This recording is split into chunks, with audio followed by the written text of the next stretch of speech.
Hello, everybody. Thank you so much for joining me for episode 10 of the Mindfulness, Movement, and Exercise podcast.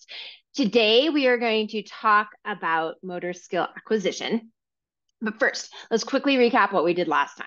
Last time, I gave you the story of the person who recently set the Rubik's Cube speed record and Simone Biles, who recently won her sixth US all around, if I'm not mistaken. I think that was the correct number on her recent comeback. I use those two stories to talk about learning and how optimizing arousal can really optimize performance. Today, we're going to take some of these concepts a step further. But before we do, I want you just to find your collarbone. So come into a comfortable seated position probably for this. And once you find your collarbone, I'm going to do my left collarbone with my right hand. You're going to take your second and third fingers and you're just going to tap it. Once you've tapped the collarbone, maybe tap right underneath it and trace it all the way out to where it meets your shoulder. Just go back and forth a few times. Center of the chest. Now, use your hand and just tap all the way down that arm. Back up, back to your collarbone, back to the center of your chest. Tap down the arm, back up to the collarbone, back to your chest. Maybe do that one more time.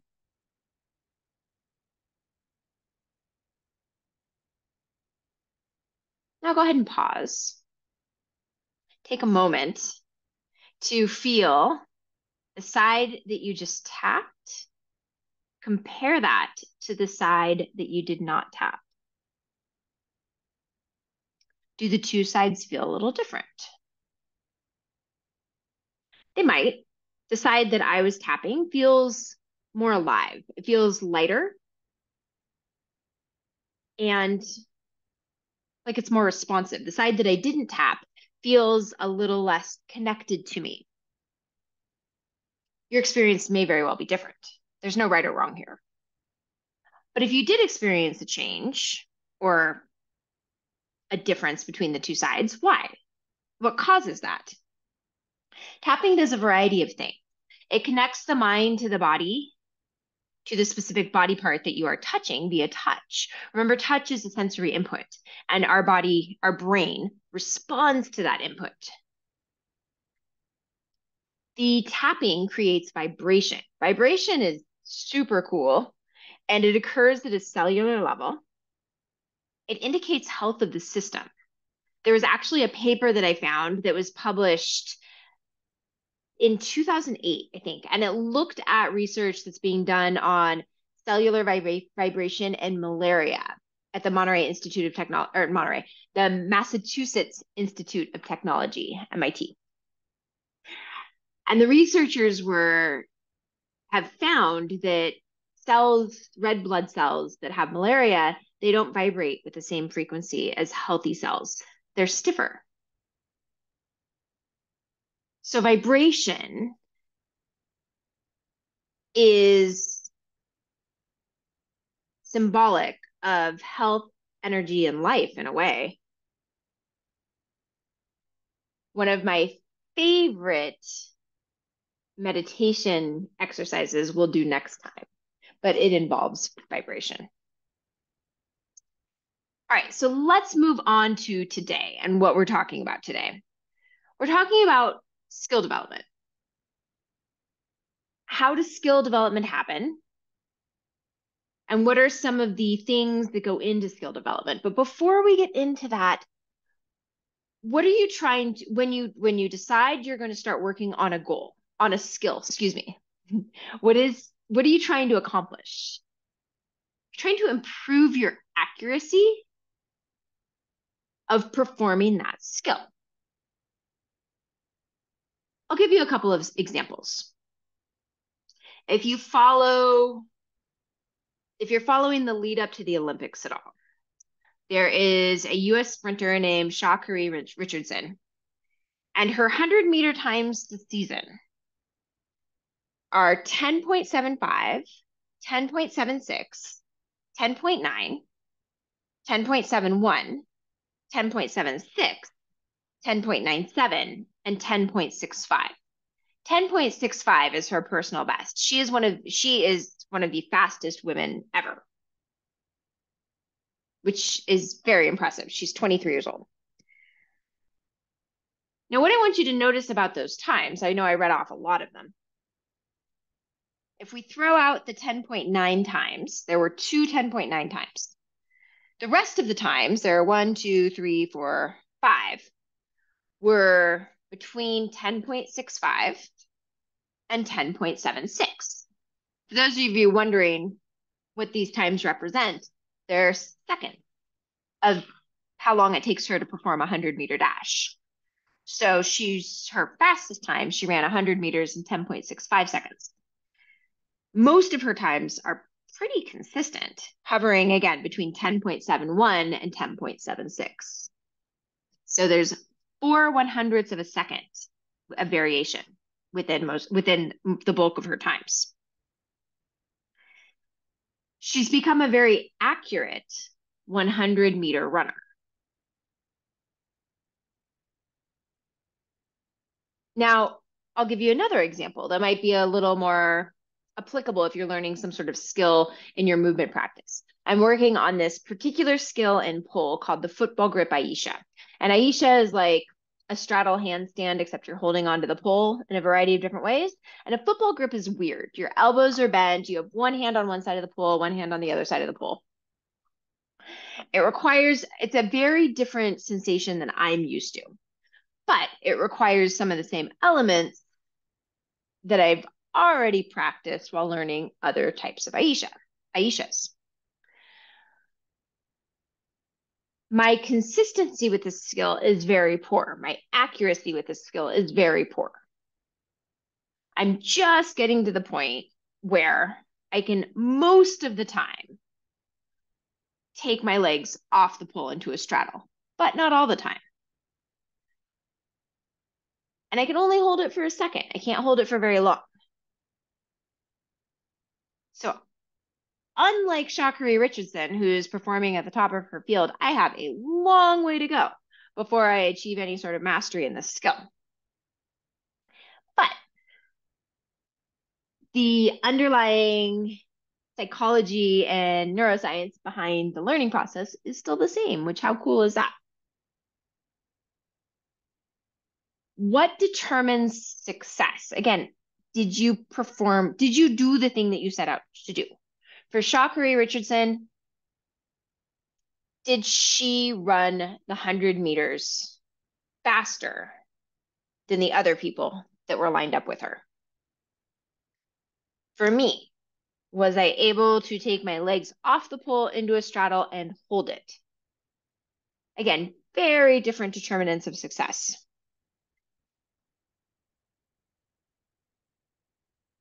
Are you consistently successful? So we look at even somebody performing at a high level. Richardson had two outliers. She had a 10.9 and a 10.97 this season. These are much slower than her other times. Maybe she wasn't running an all-out effort. Maybe she knew that she didn't need to run her fastest in those particular races. Or maybe she had an off day. I don't know. For me, right now, my goal is simply to get into the position of being able to take my legs off the pole consistently and in an efficient way each time. So what my determinant of success, again, is very different than Richardson's. Both of us are aware of what we are trying to do, however. That part is clear. I know I gave you definitions of learning last time, but I have yet another definition of learning because this is what happens when you read a lot of this type of research. You get lots of interpretations of words. But I liked this. This comes from a paper that was a 2016 paper in the Journal of Physical Therapy Science. And what the author said is that learning can be defined as any relatively permanent change in behavior or a person's ability to perform a skill that must be inferred from a relatively permanent improvement in performance, which occurs as a result of practice or experience. Let's break this down a little bit. To learn means to make a change. So if we look at Richardson, at some point she learned she could consistently run under 11 seconds. That was the change. If you know anything about running, you know that running is definitely based on your physical capabilities, but it's also largely predicated on what's going on in your brain. So you've got two things that you're working with in order to make a consistent result occur. Learning that you can do something. And this happened with the 4-minute mile. When Richard Bannister ran the mile in under 4 minutes, something people thought could never be done. Suddenly, within the next 5 years, other people ran the mile in under 4 minutes. It was, oh, I could actually possibly do this. When you look at somebody again like me, who's not anywhere near at an elite level of anything, once I realized, oh, I can actually get into this arm position and slide my hips back, that became the step that I needed in order to begin working on the next step. And this is consistent with what you see in any sort of movement or fitness setting with just general population. Often there is a thing. There's a step that needs to be taken in order to get to where the person wants to go with whatever the skill is. Even with something like a pull-up, which you might think, oh, that's a pretty standard skill. There's not much that has to happen there, except that there is. The person has to be able to hold on to the bar. That's step one. Once the person can hold on to the bar, then the person can think about doing something on the bar. The doing something on the bar might start with shrugging the shoulders up and down. As the person shrugs the shoulders up and down, maybe the person starts to understand how shrugging the shoulders down allows them to start to pull the hands down towards the floor. This continues as the strength builds, because again, when you're looking at a skill like a pull-up, you need a foundational level of grip strength in order to even think about doing the thing. So once the person's got that, then they need to understand how to pull their body up to the bar and lower their body down. There's a number of ways you can play with this, but one of my favorites is to simply jump up until you're over the bar and then lower yourself down. So you can start to understand the action. We're going to talk about all of this a little bit deeper in just a second. There needs to be some form of feedback in order for learning to occur. The first time Richardson saw that she had run under 11 seconds, you almost always wonder yourself, you're like, okay, I did it once, I can do it again. But when am I going to be able to do it again? You might not do it again right away. So the possibility of the thing is there, but the actuality, the accuracy isn't there until some time passes. And then this unusual occurrence of running under 11 seconds becomes more common until it just is. You know she knows that she's going to run under 11 seconds unless something's really not going well. For me, when I was learning this football grip Aisha situation, The very first step to this was learning how to lower my legs and get my arms in the position. This was inconsistent for a while. I had to practice it for a couple of weeks until it went, oh, and it clicked. I was like, this is how I do it. Then slowly it started to that part became commonplace. I could do that relatively easily. Now I'm to the point where I can get my feet off the bar sometimes. This too will continue to become more common, but I'm clear with what my knowledge of results is. With the person that's trying to do a pull-up, step one is holding the bar. They're clear. Can I hold the bar or can I not? So this feedback of did I accomplish the task that I set out to do is actually really important. Because otherwise, what are you trying to accomplish? During motor learning, there's two different types of feedback that you get. You get this intrinsic feedback, which is sensory feedback. And it's this sensory perceptual feedback that is a natural part of learning a skill. When Richardson first began running fast, she probably was able to ascertain what it felt like to run fast versus what it felt like to run slow. And if she was running slowly, I'm guessing she was able to figure out what that felt like and how that contrasted to how she moved when she was moving fast.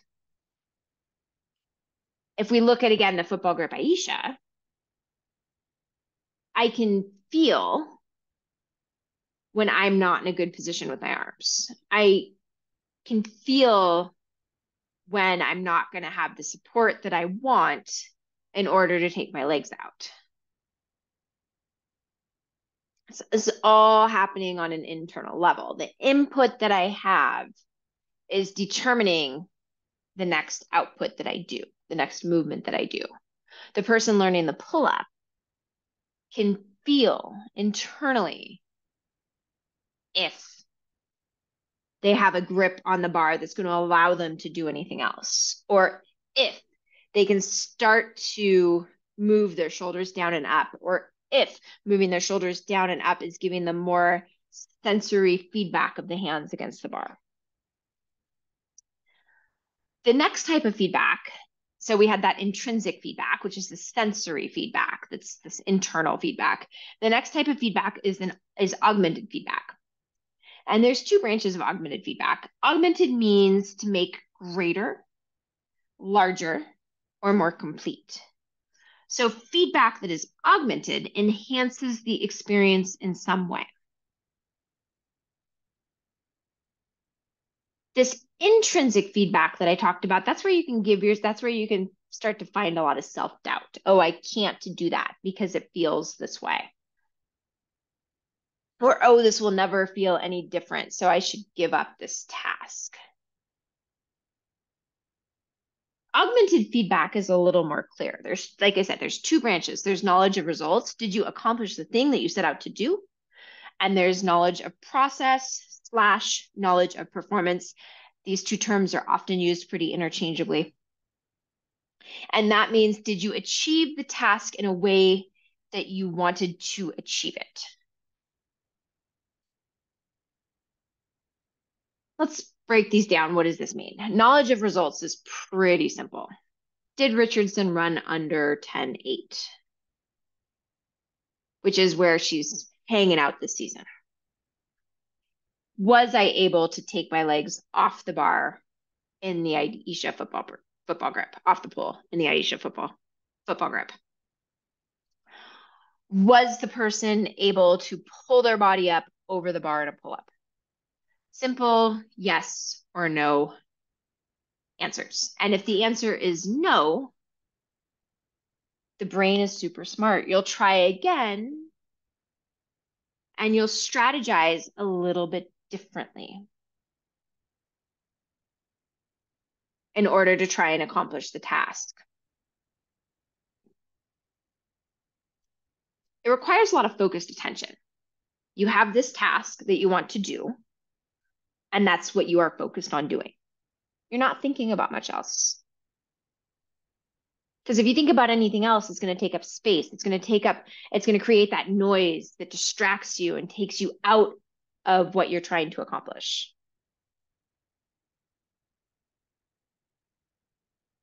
Knowledge of process / knowledge of performance actually requires more open monitoring.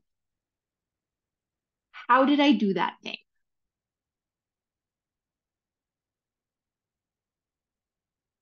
Often I get my knowledge of performance / knowledge of results by watching video feedback because sometimes you're not quite sure what you were doing in the moment. And I will see, oh, I'm doing this interesting thing with my head.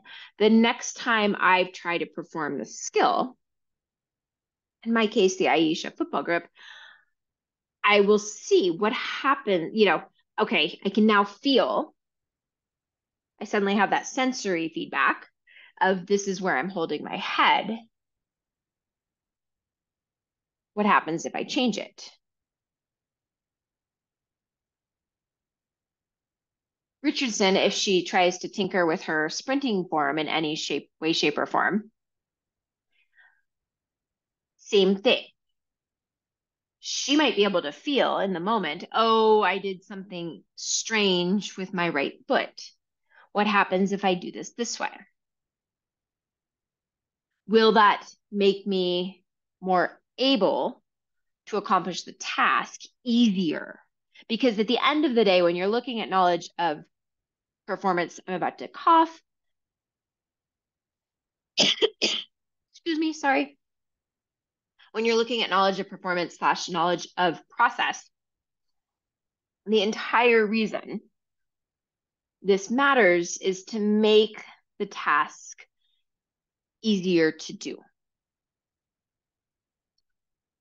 So if the person doing the pull-up is suddenly able to go, oh, I am not actually pulling down with my hands. I can see it when I watch the video feedback, or my coach is telling me I'm not pulling down with my hands. And the next time they try it and there is a change that makes it easier to get up above the bar, then this becomes interesting. And sometimes the change is a little bit harder for a moment. So even though the task is achieved more readily, the act of doing it is a little bit harder because you're not used to moving your body in that way. But ultimately, it gets you to a place that feels more, where the task feels more readily available. This is what we're trying to do when we learn how to do something. We want to be able to do these things easily, not make them harder. So within the context of learning, let's look at this really quick. I said this earlier, but Richardson had to learn how to run fast before she could learn how to consistently run between 10.71 and 10.76. Before she could focus on her accuracy, she needed to learn how to do the thing. I needed to first understand how to do a football grip before I could do the Aisha.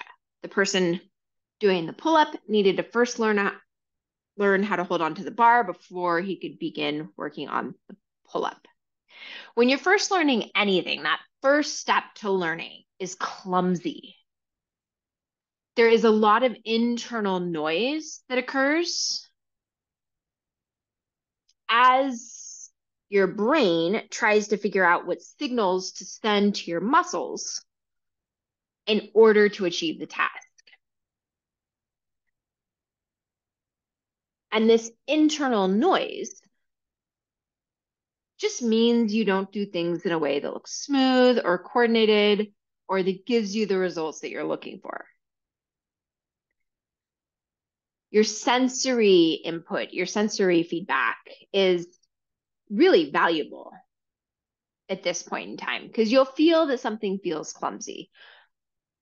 And sometimes you don't know how to change it. And this is where outside guidance can be super helpful. A coach's eye can be really valuable.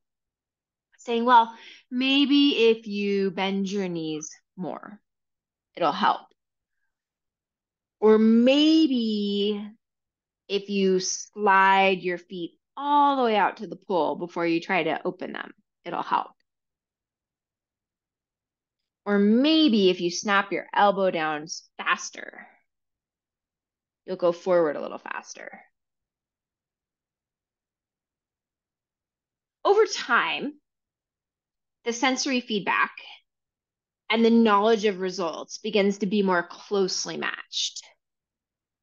You can start to feel that your body is in the position and it's ready to do the task that you want to do.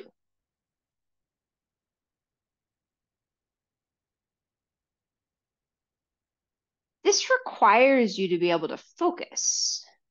It also requires you to be able to observe without judging what you're doing. As your accuracy improves and you become more consistent, it is easier to observe how you are doing something and ask yourself, what happens if? What happens if I rotate my body a little bit more? Is my balance better? What happens if I set up with my feet slightly angled on the blocks? Do I come out of them faster? What happens if I take my hands a little bit wider and I pull with my pinky fingers as I pull down? What happens if I let my hands roll against the bar as I bring myself up over the bar? The process of acquiring a motor skill takes a lot of focus and observation.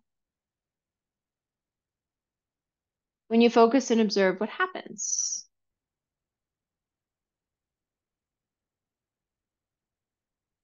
You decrease noise. Remember, which is unwanted distraction. So this whole idea of mind body movement or mindful movement,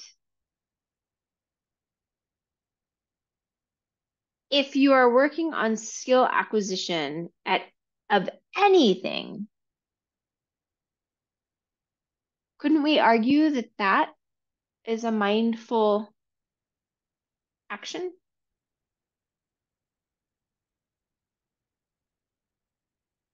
Thank you so much for joining me. I hope you found that useful. And as always, if you have any questions, feel free to reach out to me via email or DM.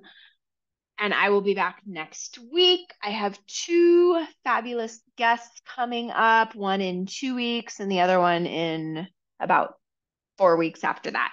So look forward to that. That'll close out our season. But until then, I will see you next week. Thank you.